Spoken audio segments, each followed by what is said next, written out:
The new season has arrived and some people just don't get it. They'll never experience the absolute scenes of a last-minute winner. Never understand the importance of bragging rights over a rival or know the thrill of bouncing back from defeat. Being a football fan is a roller coaster ride of emotions, but we wouldn't have it any other way. There is nothing quite like it. Sky Bet is not for everyone, it's for the fans. 18 plus, T's and C's apply. Please gamble aware. Hello and welcome back to the club. There is so much to dissect, there is so much to get involved in, and there is so much for us to explore. Helping us do it, it's my Mancunian brothers. And they are in the pits, man. My Mancunian brothers. My Mancunian brothers are in the bus straight. Mate, I've not seen Adam since Grimsby. He's been stuck in Barcelona, apparently. He didn't want to get a flight home. You're both in the absolute pits, and I have no idea where to start. We've just beat Burnley, actually, lads. No, we just signed the best keeper in the world. We're above City. We've got a better keeper than Chelsea, so where are you? No. How about where's Chelsea? Donnarumma, baby. Buvey, can I just say something to you, baby? Honestly, for both of you, the way that I'm looking at it now, for both of you, I think that it's almost over, officially over now for Ruben Amorim. Whether he wins against Man City is almost incidental. It's just over. That was his Sevilla. I think that it is the exploration of the Amorim thing, which I believe was a noble appointment. It was a clever appointment, but it really hasn't worked. I just can't see a way back, Ad. Grimsby was the nail in the coffin. You see, for me, like, look, I kind of, you were with me in Barcelona when that result happened, and you could see I was a little bit as shell-shocked as the manager, really. Like, I was thinking, what the hell's gone on here? It was so bizarre, but I am old enough to kind of remember York City and Zalagazeg, and you kind of try and go, is this just one of those anomalies? You look at the league performances, the results haven't been good enough, and that's the problem. And the thing that came out of the Grimsby game for me was, obviously, you look at the league performances and you go, they've not been too bad. United arguably could have had 7 points out of 9 if they take the chance, etc., etc. I'm not saying that, by the way, but when you watch the games, that's how it was felt. But after the Grimsby game, I think that shocked everyone. And I think it shocked no one more than the manager, who I felt went into that game probably thinking, look, we've done all right against Arsenal, we've done all right against Fulham, someone's going to get a slapping. And then he sees that performance against a League Two side. And I was surprised to hear him say it out loud after the game. But his post-match press interview was almost like a resignation speech. Now, he's obviously clearly a very emotional guy, and he came out after that and said, sometimes I hate my players, sometimes I love him, sometimes I want to quit, sometimes I want to be here 20 years. But one thing that, whether you disagree or agree on that, one thing that it does show is how much pressure he truly is under to get results. Because for people like me, look, I came into this new season going clean slate. You know, we've got a new squad now. We've got rid of some players, give the manager some time to allow these players to gel together. But it's clearly not a clean slate when the manager's still got scars from last season, quite obviously. And when the performance of the players, more than the result, I think, impacted him so much. It was shocking to see so early into the season. I have been one of those that's been confident he'll turn it around. But I also knew there was a world where he could be gone by Christmas. But it was 28th of August, not the 28th of December. Yeah. And it was just almost... But he just picked up exactly where he left off. But see. Realistically, and I think that this happens to me. Do you ever find this, Booth, because of our friendship with Adam, that he pollutes our opinion? He pollutes the way... But like, I understand as a football fan where he's coming from. No, the positivity you do need to dispel as a football fan when things are going bad. For Manchester United this year, because of Adam being on the tour, he was buoyant away from home. He was saying that it looked really good. There was a cohesive unit on tour. They were unbeaten in pre-season, and he was there and he was telling me, I've seen it firsthand. There's a really good feeling around the camp. And because I'm hearing that a lot from my friend, I kind of go, oh, okay, that's what's happening. That is true, but I saw that. I saw that from Bournemouth, the Bournemouth pre-season If he didn't say friendly. that to me, right? Yeah. Say Adam didn't tell me that, I think I would have gone, did you see him last year? No, of course. But because I kind of reset who they are as well, I predicted them to finish fairly high up the table.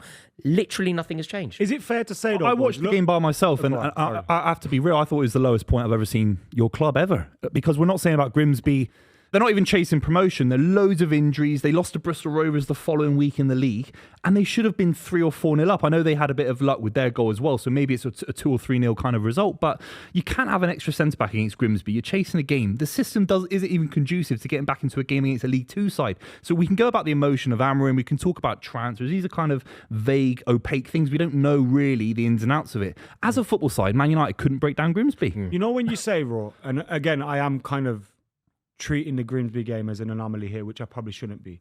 But you know when you say it felt like last season, is it not fair to say that the performances against Arsenal, against Fulham, and against Burnley, United were creating a lot more chances than they have in those games? We created more chances against Arsenal than Liverpool did, for example.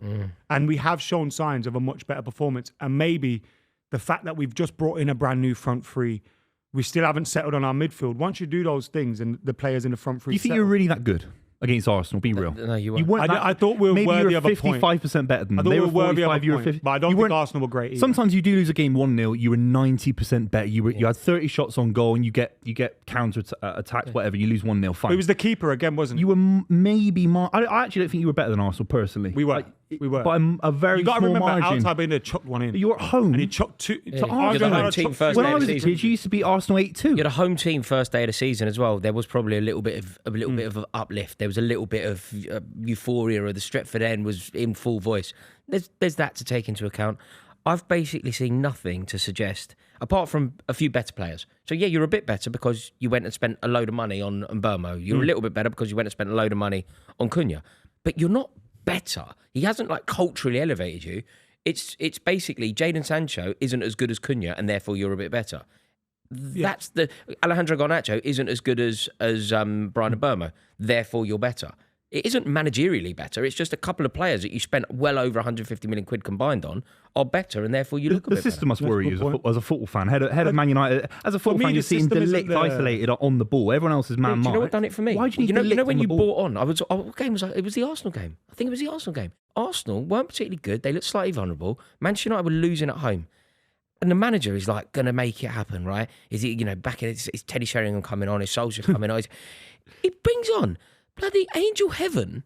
Aiden Heaven. Angel Gomez. Right? It's all spiritual to me. It's all spiritual, Angel right? Heaven, that's a great He name. brings on Angel Heaven and Harry Maguire Yeah. to win a game when they're losing. What is this system, by the way? What did it achieve? Because you know when Mourinho came to England and he got criticised a little bit, and he came out after the League Cup win, and he was saying, "I'm the guy with the Champions League in this league, except for Ferguson, ahead of Wenger." That system, whatever we say about the Porto system, defensive, whatever, it won him the Champions League. Amorim Systems won a couple of league titles in the Portuguese league. It's not a top 5 league. He's so dogmatic. He's so like, committed it's to a it. shit system. Let's be real. I just don't get it. And do you know the other problem with the system? All this chat about the system. It's like that idiot at Glasgow Rangers, the system. The best players at the club last season was that Amad Diallo and Bruno Fernandes. This system is nullifying the midfield good is a players. problem, yeah. This system is nullifying the better players. And it's not exactly allowing the worst players to flourish, but it's kind of prioritising the worst players in the It's squad. basically saying De Ligt, you can have a free role in the back line to play balls around. Like De Ligt is the one that's given that free role. Usually in a 4-3-3, you see Gravenberch have that space, or McAllister, but De Ligt's high up at points, or Harry Maguire, or whatever. It's like, what's happening? Can you give me one reason, Adam? If it becomes, and I know it hasn't yet, but it could still evolve this way. There seemed to be a moment where Manchester United were going to back Amorim over Kobe Mainoo. And I've seen nothing to suggest that Amorim should be the one. If it's one or the other, in my opinion, it's the geezer that won you the cup, not the geezer that's lost more games. That was one of the. Again, you were with me, and my head was gone. Like for me, Kobe Mainoo, if he was allowed to leave the club, and look, you have to be fair to the manager here, because although actions speak louder than words, whenever the manager has spoken about Kobe Mainoo, he's always said he's an important player to him, and he wants to keep him in the team and get him in the team. So he's never actually said Kobe Mainoo isn't a player for him. I asked him, we were in New York, and I asked him, I specifically wanted to know about Kobe Mainoo, and I asked him, and he was like, he's an important player to us. So he's never publicly said he doesn't want him in the team. But for me, when I was hearing the rumours of him potentially leaving, I was sitting there going, if this happens, I'm done with whatever this project is. Because for me, for Manchester United, Kobe Mainoo is the best midfield academy product we've had in my lifetime. Obviously, I can't speak about Duncan Edwards and things like that. It wasn't in my lifetime. Paul Scholes started out as a forward. He wasn't a central midfielder. Kobe Mainoo is the best central midfielder Nicky we've Butt's brought through. fuming at the moment. Very different players, but Scholesy has commented, very similar things on Kobe Mainoo. If we allowed him to leave, I wouldn't recognise the club. But also, we're supposed to be a club that allows our academy talents to flourish. I think you've been kind, though, in your assessment of that there. I think you've been kind to Amorim. You've said that Amorim says this and Amorim does that. Amorim has basically said that he's now got to compete with Bruno Fernandes for a place in the team, the club captain, which effectively means you're not going to get in the team. And then if he wants to play him so much, as you've suggested, play him then. And also that's where Why can't you play Kobe and Bruno instead of Casemiro? Casemiro's the one we're not talking about. No tackles. You can't have two more attack-minded players no tackles in the team. Who's winning the ball? Which is the problem. I mean, who's winning the ball at the moment? And the trouble is, if you're Kobe Mainoo, though, you're looking at it and going, well, Manuel Ugarte can't pass wind. Like, he's not good enough at all. Okay, he breaks things up sometimes. Luis Enrique, everyone thinks Luis Enrique's best moment last season was winning the European Cup, but it wasn't. It was getting 50 million quid for Ugarte. It's daylight robbery. But this is where a top manager goes, I'm going 4-2-3-1, and I'm sacrificing some dead centre-back. Seriously, I'm playing 4-2-3-1. I'm playing Kobe, Bruno, and Casemiro, or Ugarte. Yep. And they all complement each other. That's not a bad midfield, by the way. I completely agree. That's the problem. Our team at the moment is best suited to that. Yeah, a better manager than Ruben Amorim in this exact situation that Ruben Amorim is in. Like if Eddie Howe was a manager, if Thomas Frank was a manager, they would go, okay, I want to play this system. This system doesn't work. Therefore, I'm going to play 4-4-2 or 4-2-3-1 or 4-3-3 or whatever. Like Lenny Yoro and De Ligt are not bad combination. Advocate, right? When Ten Hag arrived at Man United, he immediately after a month went, I can't do what I was brought here to do. I can't remember what your opinions were on that, so this isn't a loaded question. But would you not look at the manager differently for then going, kind of forgetting what got him here? Or you think the greatest manager in the world of all time is Sir Alex Ferguson? That's a fair argument. Like he was adapted every 6 years. He'd change. He'd go from 4-4-2, 4-5-1. He'd copy Mourinho. Then he'd go back to Wenger. Do you know something that just doesn't? It just doesn't. I can't rationalise it. This belief that not being pragmatic is good. People love that idiot in Glasgow at the moment. We're not pragmatic, though. We are a team that's attacking more often than not. Right, but whatever you say, it isn't working, is it? Well, the results-wise, well, Sesko hasn't scored a goal yet, so it's not working, is it, attacking-wise? Yeah. Well, he's only started one game. Yeah. What do you think, Ad? Like, I'm thoroughly enjoying this entire conversation, to be totally frank, but parking aside our tribalism and even yours, do you think he should stay? Like, what's the future here? It looks to me so wrong. I think the future is like, we're going to be in this constant limbo almost, unless he goes on. Let's say we beat City, Chelsea, and we win a few games in a row, which that United Strand fellow would be buzzing about because his hair's looking ridiculous at the moment. But unless that happens, we're always going to be in this situation of, we might, if we don't get results in the next 3 games, it might be over. And because the pressure is building to that point. But I do still see something in him.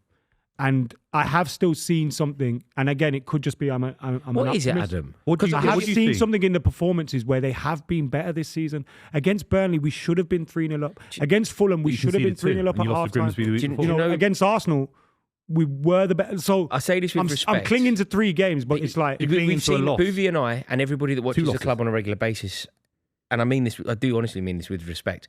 They've seen this all before from you, Adam, because of your devotion and support and almost preconditioned support of backing a manager. We've seen you do this with Ten Hag. Well, but there have been periods of time where with managers I know when it's over.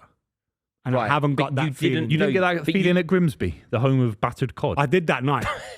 I did. That night I thought I wanted to burn everything down, bro. No, but what I mean is with Ten Hag, you were entirely supportive of him getting that new contract. I believe we should have stuck with him after he won the cup, but I believe that before the game.